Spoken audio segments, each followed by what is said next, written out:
Fight fans, fight fans, fight fans. This is Kurt DeVille with Counterpunch Boxing News, and I got some new news for you concerning the pound-for-pound number one fighter in the world, Terrance Bud Crawford.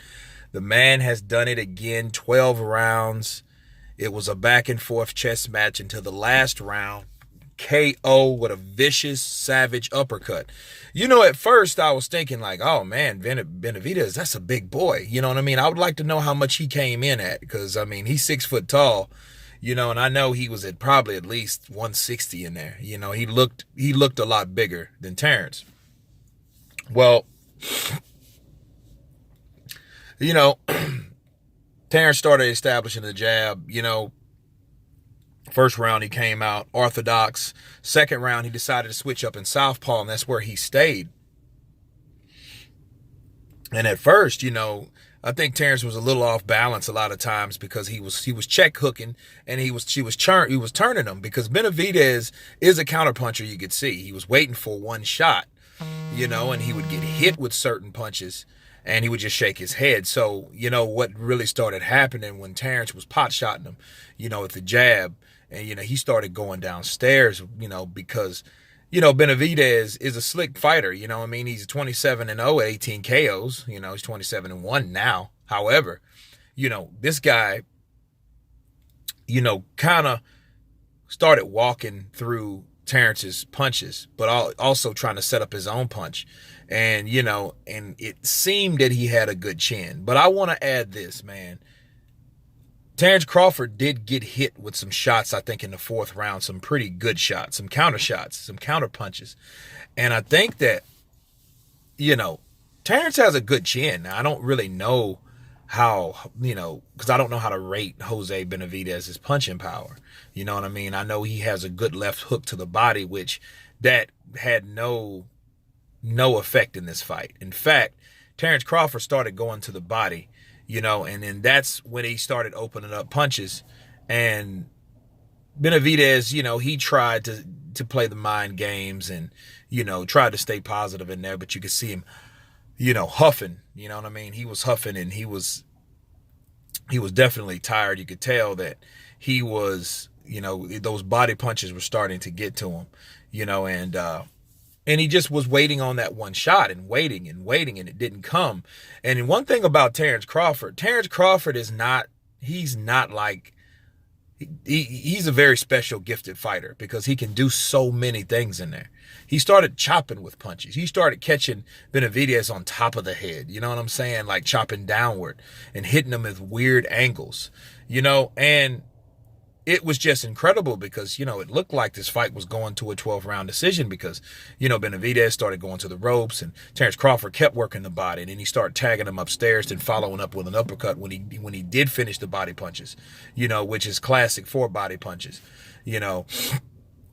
And, you know, everyone was coaching Benavidez, you know, and he was waiting for that one shot, and he caught Terrance with some good shots, and Terrance has a good chin.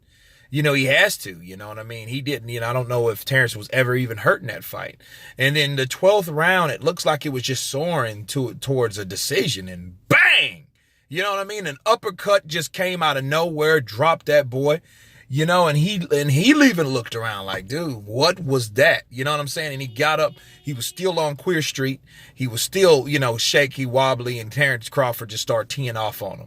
You know what I mean? He started teeing off on him. And you know who I think egged that on? His mom. I think his mom was like, no, don't let him out of that fight. Don't let him out of that fight. You know, and I'm glad a stoppage did occur because, you know, a guy like Benavidez that, you know, you have this rivalry. He didn't like Terrance Crawford. You know, you had all the hype and the build up, you know, and Terrance Crawford took a swing at him.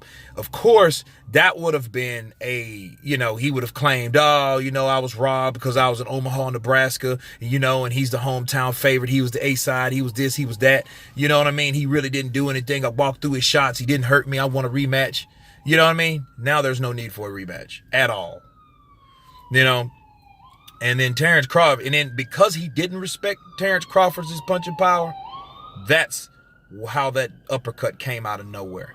You know what I mean? It was perfectly timed too, you know, because he was starting to come in and he thought, well, you know, Terrance can't hurt me with an uppercut. So Terrance stepped in and stepped over and launched an upward uppercut and caught him flush, you know. So now he knows, now he knows that don't ever underestimate Terrance Crawford's punching power. You know what I mean? Jeff Horn was out in the 9th round. Benavidez is out in the 12th round. And it sealed the deal. It was perfect. It was like a perfect fight. He showed all the dynamics. He showed the counter punching. He showed the body punching because he started body punching that counter puncher. Because he knew, it's like, okay, this is getting old. I want to open this kid up. And you know what I mean? So he started throwing those combinations to the body. You know what I mean? And that took a lot of that punching power away from Benavidez. You know what I mean? So it was a smart move. And that just shows the instinct of a champion. And then Benavidez shows that he showed the inexperience of not trying to answer punches back. See, anytime you get caught with a good punch, any real fight, like you ask Floyd or Canelo, anytime you get hit with a punch, you're going to have to answer that back before that round ends in that 10 to 20 second interval. You know what I'm saying? You're going to have to show that person to make that person respect you by coming forward, by landing your own impressive shot. It takes risks, but it also takes experience. You know what I'm saying? And you have to have the right timing, but it has to be done. That's all a part of ring generalship, and Terrance Crawford did exactly that. So when he touched Terrance Crawford with something, Terrance knows, no, I got to come back with something. You know what I mean? He did exactly that. He pressed the fight, and Terrance Crawford gradually worked in there. That's what I like about his style.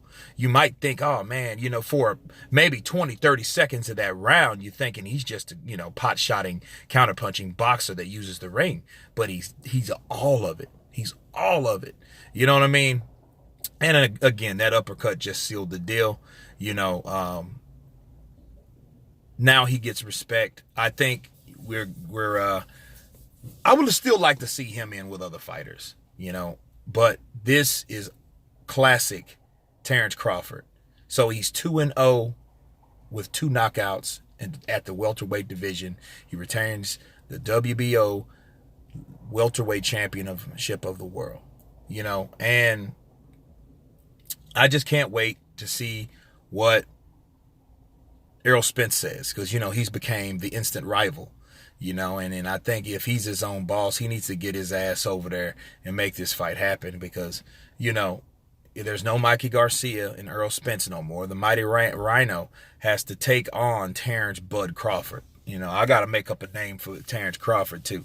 And I mean a good animal name, Another thing I got to say about Terrance Crawford, a lot of people, I've compared him to Floyd or the next Floyd, but, he reminds me of Michael Air Jordan. You know what I'm saying? He sticks the tongue out, you know what I mean? Featured, characteristics. He's just, he does it all.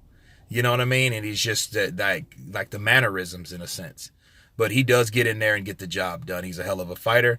Again, I think he's the best pound for pound. Even Loma thinks he's the best. You know what I'm saying? So there shouldn't be an argument about that. But anyway, you guys tell me how you think this fight was. Leave your comments below. Of course, please subscribe. And you guys been Counterpunch. Peace.